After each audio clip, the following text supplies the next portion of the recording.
Hello, it's Tuesday afternoon with Cameron. We're going to talk about just some music stuff, throw some names out. He's going to riff off it.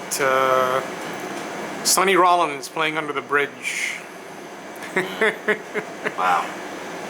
For me, that album was... You know about him playing Under the Bridge, right? Oh, yeah. And his album of that title, the eponymous album, The Bridge. The Bridge. Yeah. What year? What year was that? I think that was 57. Mm-hmm. And was it the George Washington that album Bridge? really I think indeed it was, yes. Okay. I think that album really codified his, very in-front style.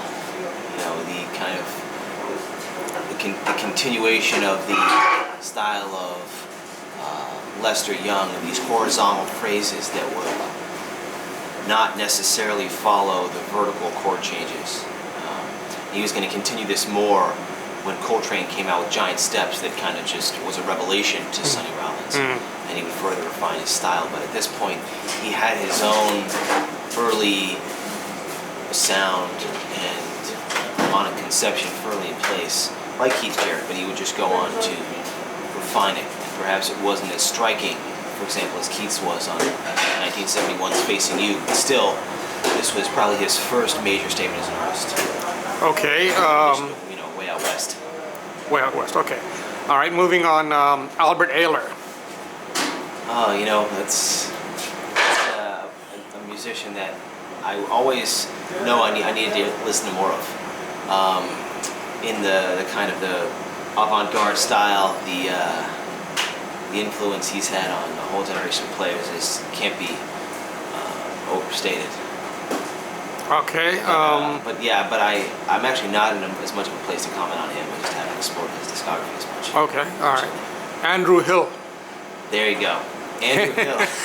In your wheelhouse. Yeah. Well, he's also a pianist like you. Andrew Hill kind of showed how dissonance can be beautiful, and he took it, he took what Monk was doing in the next logical direction and kind of paved the way for players like Craig Taborn and a whole generation of players who would not shy away from dissonance and gnarled, discordant clusters of sound that would initially be off-putting perhaps and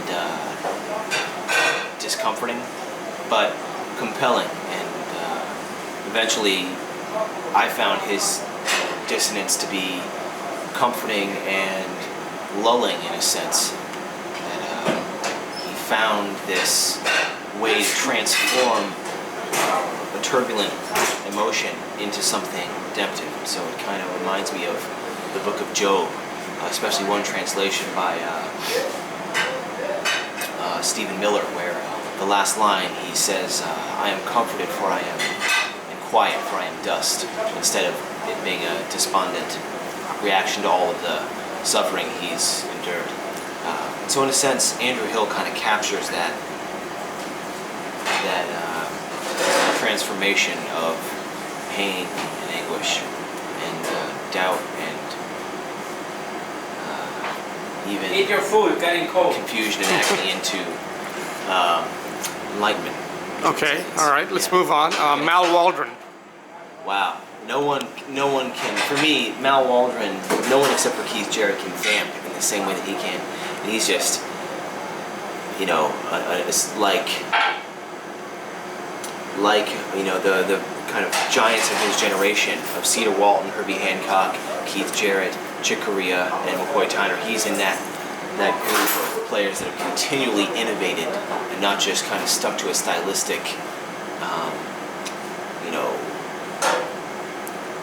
identity that hasn't been open, to evolving.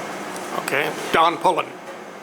Oh man, Don Pullen in the 90s. I got into his work in the 90s, and Don Pullen is just so exuberant a player and has such energy to his playing. The way he took his experience of having cancer and just transformed that into this brilliance and liberation, and